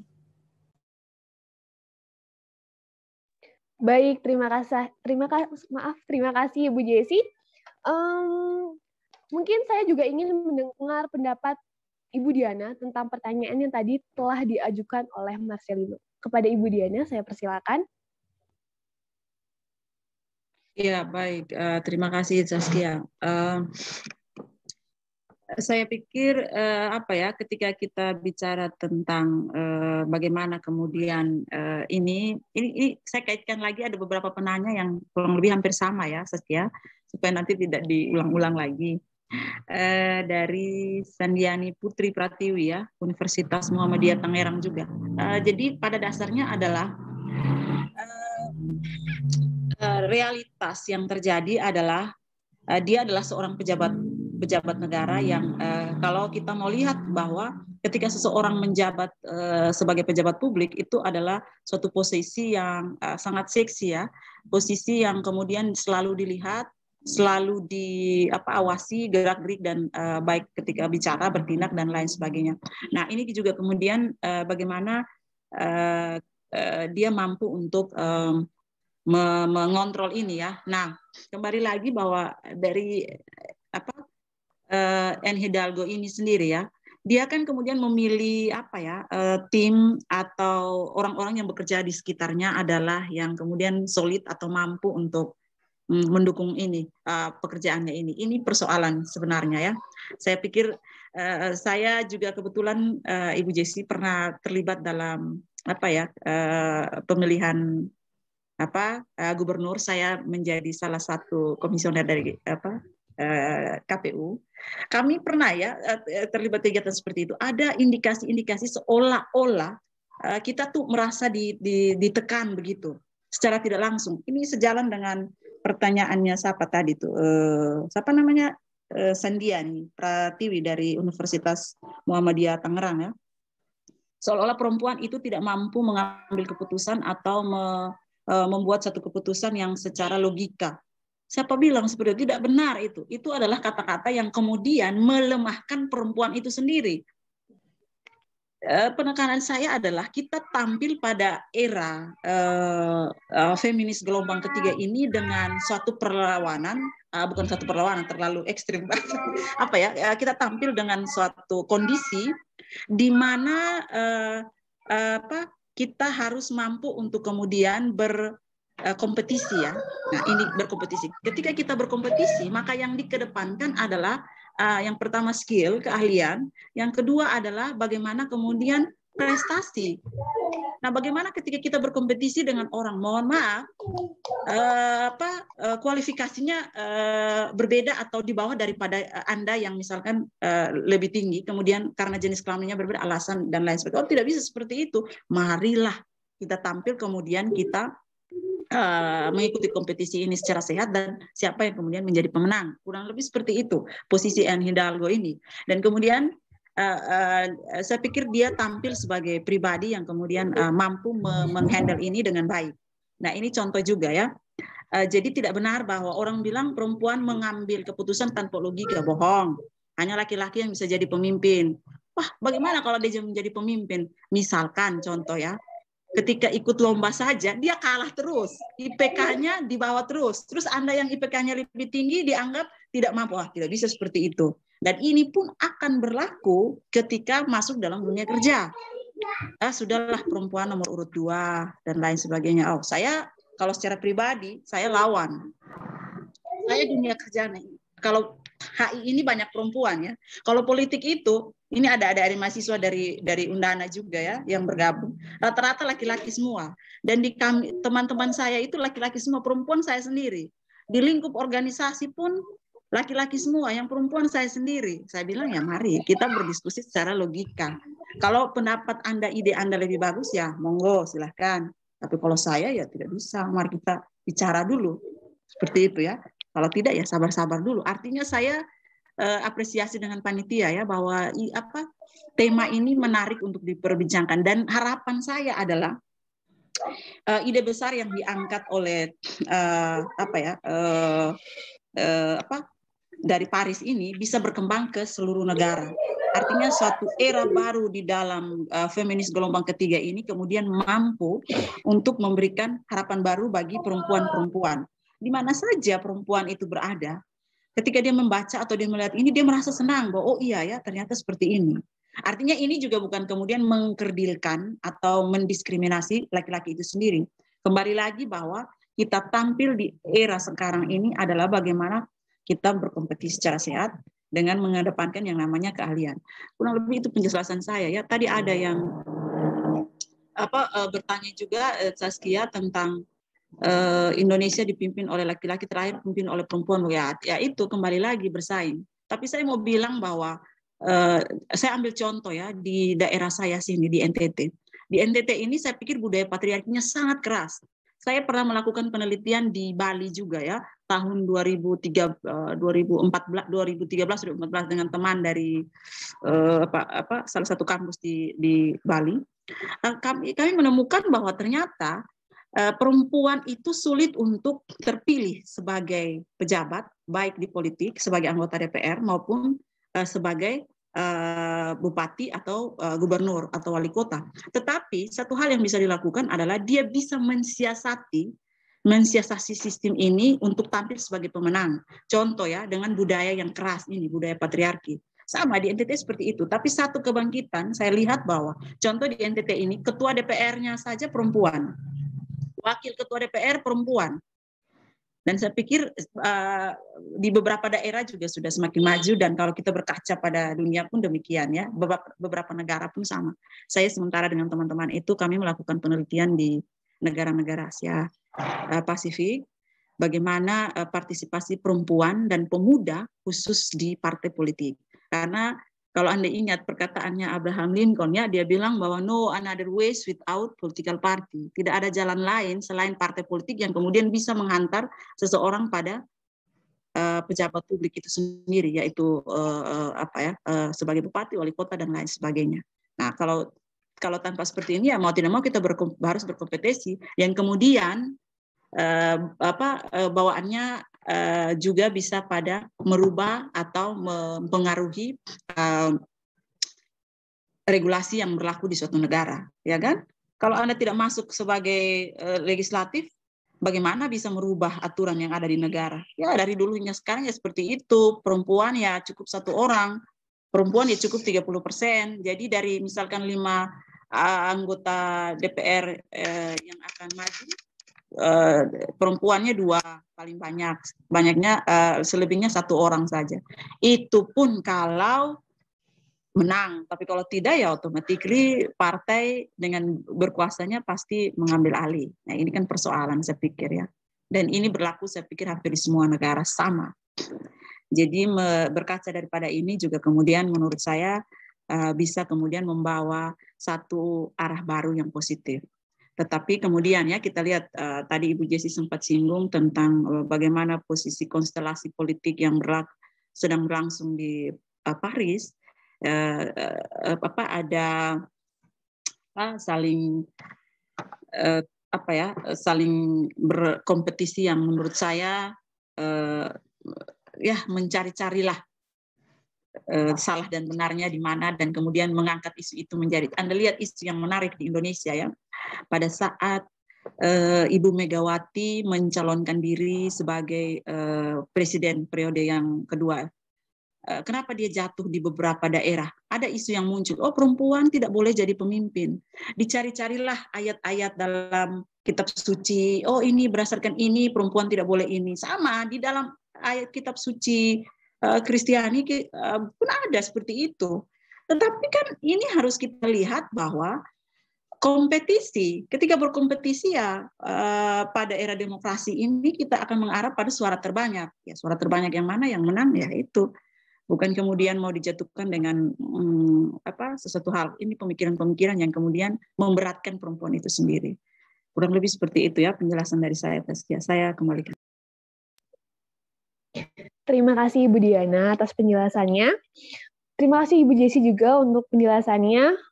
Mengingat terbatasnya waktu, mungkin pertanyaan Marcelino tadi menjadi pertanyaan tertutup, menjadi pertanyaan terakhir di kesempatan kali ini. Saya harap semoga di lain kesempatan dan lain waktu kita bisa berdiskusi kembali dengan topik yang semenarik ini juga. Terima kasih saya ucapkan kepada antusiasme teman-teman yang telah membersamai kegiatan ini dari awal. Pemaparan materi telah berlangsung. Pertanyaan-pertanyaan yang telah diajukan pun telah dijawab. Izinkan saya untuk menyampaikan simpulan dari webinar kali ini. Dari 2 pembicara tadi, bisa saya tarik benang merahnya bahwa prinsip-prinsip post-feminisme terlihat sejalan dengan ideologi post-strukturalis, di mana ide pembebasan menjadi isu gerakan utama mereka. Nah, juga di Perancis telah memiliki gender perspektif dalam penetapan kebijakan-kebijakannya. Dibuktikan bahwa Perancis sudah memiliki aturan yang mengatur kesetaraan gender sejak tahun 1984 hingga terakhir dikembangkan pada tahun 2013. Mungkin itu simpulan yang bisa saya sampaikan. Selanjutnya saya akan mengundang Ibu Jessie dan Ibu Diana untuk menyampaikan closing statement-nya. Kepada Ibu Jessie Ismoyo dipersilahkan untuk menyampaikan closing statement-nya. Mungkin singkat saja dari saya, Taskia. Closing statement-nya adalah speaking of feminism itu female and male is also human gitu. Jadi kita harus bisa melihat juga bahwa terlepas dari identitas gender dan jenis kelamin, kita adalah sama-sama manusia. Jadi kita harus melihat semuanya sama-sama seperti kita melihat, kita mengagungkan humanity, itu saja sih mungkin. Terima kasih Bu Jessie Ismoyo atas closing statement-nya. Saya persilakan juga untuk Ibu Diana Santabun menyampaikan closing statement pada webinar kali ini. Ya, baik. Terima kasih, Zaskia. Jadi, menurut saya, ketika kita bicara tentang feminisme, ketika kita bicara tentang bagaimana konstelasi politik di suatu negara terkait dengan kasus yang diangkat oleh panitia dengan tema yang menarik ini, maka saya mau mengatakan seperti ini ya, ketika kita berjuang tentang ideologi itu dilakukan dengan pertarungan diskursus yang banyak ya, diskusi-diskusi yang banyak di kalangan intelektual maupun di kalangan masyarakat itu sendiri. Oleh karena itu ketika suatu ideologi dimenangkan atau suatu ideologi itu bisa diterima oleh banyak orang, maka kemudian itu menjadi satu arus utama yang dapat mempengaruhi orang lain untuk bertindak atau untuk melakukan sesuatu. Ingat bahwa ideologi itu mampu mempengaruhi orang.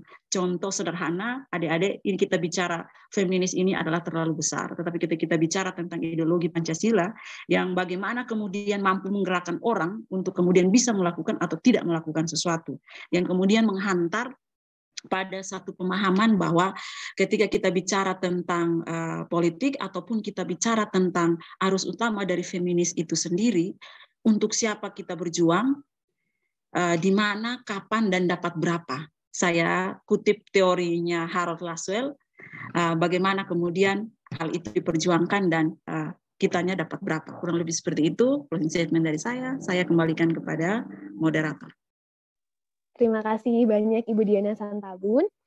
Tak terasa seluruh rangkaian diskusi telah kita laksanakan. Saya ingin berterima kasih kepada kedua pembicara hebat kita, Ibu Jessie Ismoyo dan Ibu Diana Santabun, yang telah berbagi ilmu dan pengetahuannya kepada kita semua. Saya juga ingin memohon maaf apabila selama memandu sesi diskusi ini terdapat salah kata dan ucap dari saya pribadi. Saya mohon pamit undur diri, dan waktu dan tempat saya kembalikan kepada pembawa acara. Kepada Gita Kusuma, saya persilakan. Terima kasih. Baik, itu dia tadi pemaparan dari narasumber kita. Terima kasih Ibu Jessie Ismoyo dan Ibu Diana Santabun, beserta moderator kita, Taskia. Untuk itu kami akan melakukan penyerahan sertifikat secara simbolis untuk kedua pembicara kita yang sangat luar biasa hari ini. Penyerahan sertifikat secara simbolis untuk Ibu Jessie Ismoyo, MSI, dan didampingi oleh Ketua Panitia, Angel Stefani Sembiring. Dipersilakan. Baik Ibu, terima kasih untuk pemaparan materi yang sangat luar biasa dan untuk waktunya Ibu. Ini adalah sedikit apresiasi. Terima kasih Ibu untuk kesediaannya dalam acara hari ini Ibu. Terima kasih Ibu. Boleh kakak panitia kita foto sebentar kali ya dengan Ibu Jessie. Oke, saya bantu screenshot ya. 1, 2, 3. Sekali lagi 1, 2, 3. Oke, terima kasih Ibu Jessie. Terima kasih Ibu Jessie, semoga bisa bertemu lagi di kesempatan lainnya ya. Terima kasih juga kesempatannya. Baik, penyerahan sertifikat secara simbolis berikutnya untuk Ibu Diana Santabun, SPD MIP, dan didampingi juga oleh Ketua Panitia. Untuk Angel Stefani, dipersilakan. Baik Ibu Diana, terima kasih untuk kesediaannya untuk memberikan materi kepada kami di acara hari ini, Ibu. Ini adalah sertifikat partisipasi dari kami. Terima kasih sebesar-besarnya, Ibu. Boleh kali ya kita foto lagi. 1, 2, 3. Oke, sekali lagi. 1, 2, 3. Baik, Ibu. Terima kasih, Ibu. Terima kasih, Ibu. Baik, terima kasih Bu Diana dan terima kasih juga untuk Angel. Tidak lupa juga saya ingin mengingatkan kepada peserta bahwa link absensi sudah dibagikan melalui kolom chat. Hadirin yang berbahagia, tidak terasa kita telah sampai pada penghujung acara. Saat ini kita akan melakukan sesi foto bersama. Untuk itu bagi peserta dipersilakan untuk mengaktifkan kameranya, mungkin berbenah rambut terlebih dahulu, mempersiapkan senyumnya untuk kita foto ya. Untuk operator, saya persilakan. Saya akan pandu untuk sesi foto bersama ini, dimulai dari slide yang pertama. 1, 2, 3.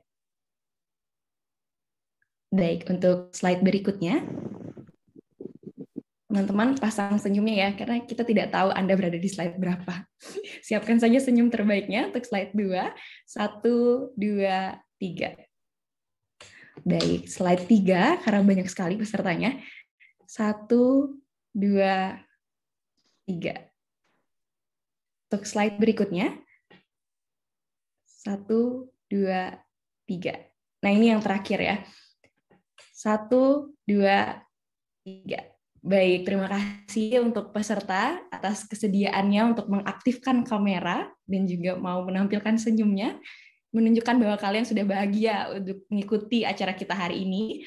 Untuk itu, saya ingin mengucapkan terima kasih sekali lagi kepada narasumber yang telah memberikan pemaparan yang sangat menarik dan bermanfaat bagi para peserta hari ini. Kami mengucapkan terima kasih pula yang sebesar-besarnya kepada peserta yang telah menyempatkan diri menghadiri webinar hari ini. Karena tanpa kehadiran kalian, tanpa antusiasme dari kalian, mungkin Zoom ini hanya akan berisikan panitia dan narasumber. Jadi kehadiran kalian sangat berarti sekali. Untuk itu, mohon maaf jika selama jalannya acara terdapat perkataan yang kurang berkenan. Kami tutup dengan Parama Santi. Om Santi Santi Santi Om. Wassalamualaikum warahmatullahi wabarakatuh. Shalom, Namo Buddhaya, salam sejahtera untuk kita semua, salam kebajikan, dan salam sehat.